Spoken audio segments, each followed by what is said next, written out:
Good morning. I'm Jasmine Anderson. Only a Newsday. ICE recruitment efforts could impact police on Long Island. The agency is looking to hire 10,000 new employees. Local and city officers are already vetted and are among some of the most highly trained in law enforcement. Experts say that makes them a highly sought after option. Long Islanders weighing in on a proposed settlement over the Connetquot mascot. A deal with the state would allow the district to use T-birds instead of Thunderbirds. Dozens who attended a hearing last night said keeping the original name pays tribute to Native American history. Heritage doesn't only mean what your ethnicity is, but what you're feeling connected to. And I'm connected to Thunderbirds. A decision on the proposal could be made next week. Only a Newsday. Former residents of an Elmont co-op are suing Nassau County. The building on Foster Meadow Lane flooded and burned down last year. Tenants say the county, as well as management and others, failed to notify them the building would be demolished. Several defendants did not comment to Newsday. More security coming to drag racing on the East End. It comes after an assault last weekend at Enterprise Park in Calverton. The town is now requiring a police officer be at tomorrow's race. Organizers say there will also be increased lighting in the parking lot and additional private security. Glen Cove police are ramping up on enforcement of illegal electric vehicles. They say battery-powered bikes, e-motorcycles, and e-scooters can be dangerous. Officers start training next month.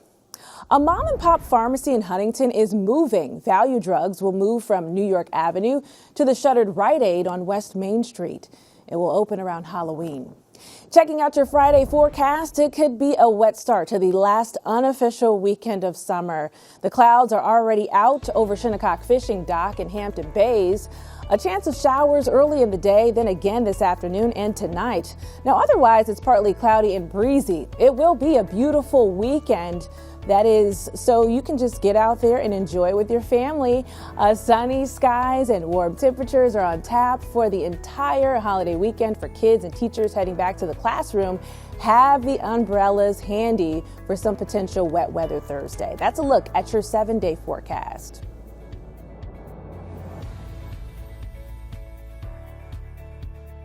Long Island weather is brought to you by Sun Nation Energy, helping Long Island homes and businesses save with solar for over 20 years.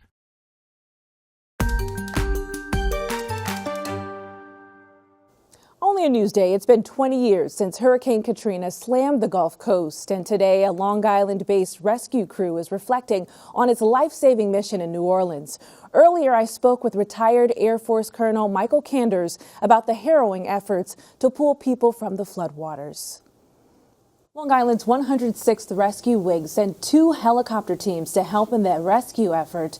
After the hurricane hit, these crews were able to save more than 160 people over the course of just 3 days. Joining us now, retired U.S. Air Force Colonel Michael Kanders. Michael, thank you for joining us. My pleasure. So 20 years later, are there any particular rescues that you remember?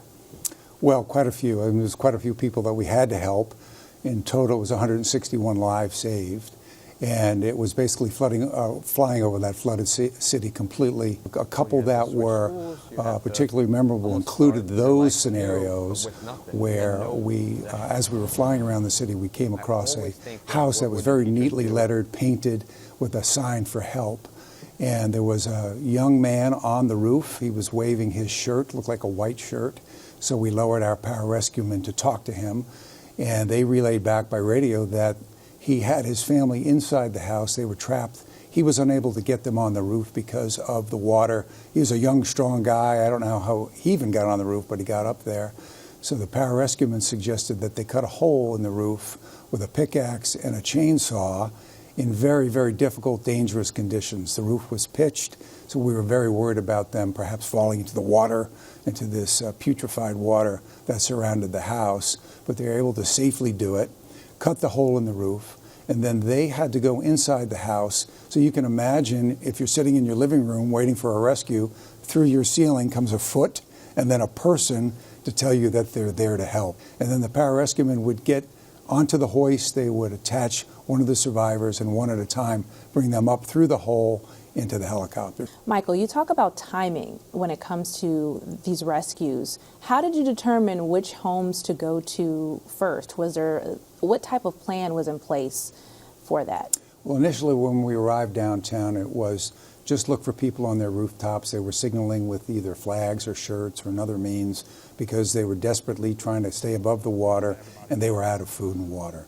As the mission progressed, second day, we were able to plan a little bit via a map. So we gathered together with other helicopter crews, other helicopter pilots. We gridded out the city to show where we had been, where we needed to go. So it was a bit more organized at that point. And it was a race against the clock, too. So do you ever wonder where these families are now 20 years later? I actually do, because I was very impressed by this young man, and there's a shot of him in the helicopter with a big smile and a little white paint on his hand. And I have no idea who he is. I don't know his name, but I just pray that he had a great life. His family had a great life. That little baby now is in her 20s or just maybe turned 20. So it's nice to think that I hope they did well. And based on his performance to get his family out, resilient, smart, I predict he probably did very well after he recovered from Katrina. Thank you, retired U.S. Air Force Colonel Michael Kanders. We appreciate you. My pleasure. Thanks. Read more about the 106th on Newsday.com and watch our special, Hurricane Katrina, 20 years later, streaming now on Newsday TV.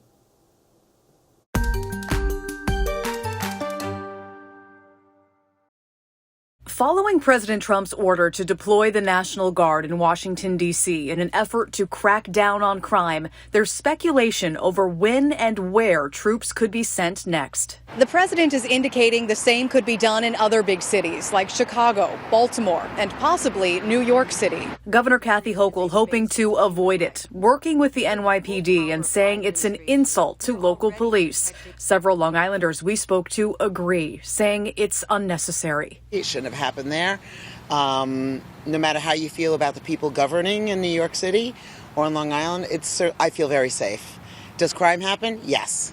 But do we need the National Guard? No. I do not think we need it. I think the NYPD is doing a fine job.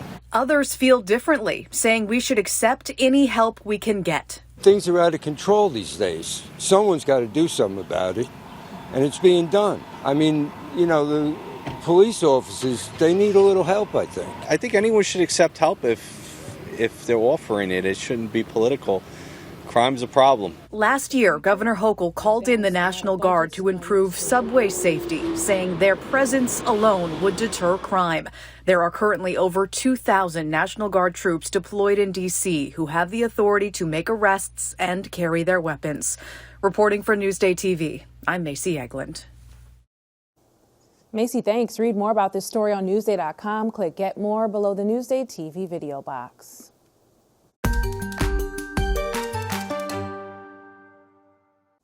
Only in Newsday, Long Islanders have donated more money to city mayoral nominee Zoran Mondani's campaign than to his opponents.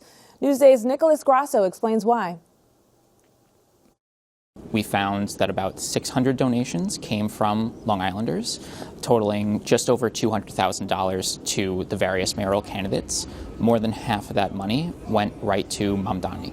Long Islanders seem to favor him because of his stances on things like affordable housing and trying to solve the homelessness crisis. One interesting thing that the data showed is while Mondani got the most money, he did not necessarily get the highest number of donations. So around half of the 600 donations that came from Long Island went to Republican candidate Curtis Sliwa. The rest went to various Democratic or independent candidates. Just over 200 went to Mondani. Far fewer went to Cuomo and Adams. Read more about this story on Newsday.com. Click Get More below the Newsday TV video box. Feed Me is brought to you by Sarant Cadillac.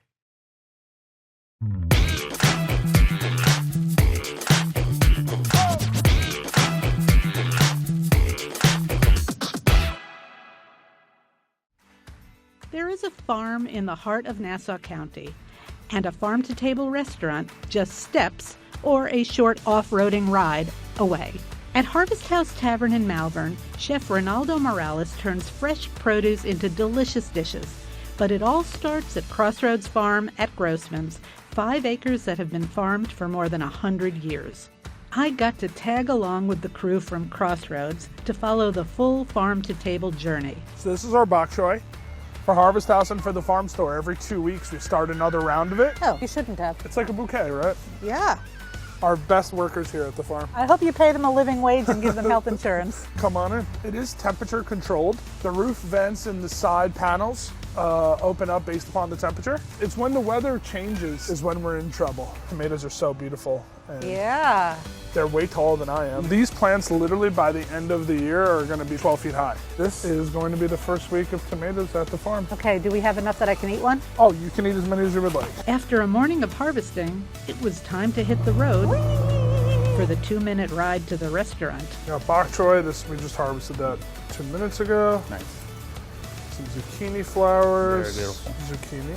The haul also included arugula, rosemary, basil, broccoli rabe, scallions, purslane, tomatoes, and peaches from Briarmere Farms, which will soon be transformed by the chef. I truly believe working local is the best way to do it. On today's menu, fried zucchini flowers. We used the whole zucchini with the flour. We took off the bottom part of the zucchini and we made it as puree. And then the top part, we stuffed it with the zucchini puree. A peach, tomato, arugula salad. In our peach tomato salad, we have the Grossman's Farms tomatoes, the Briarmere's peaches, and then we also have the Grossman arugula, and we use ricotta salata with the raspberry vinaigrette. Local udon noodles with duck, mushrooms, bok choy, and zucchini. There's even a zucchini cake for dessert. It's a circle of life. It starts with the farmer, then goes to the restaurant, and then goes to the customer. For Newsday TV, I'm Erica Marcus. I love a fresh meal. Thank you. For more on farm to table dining in Malverne, go to Newsday.com, click Get More below the Newsday TV video box.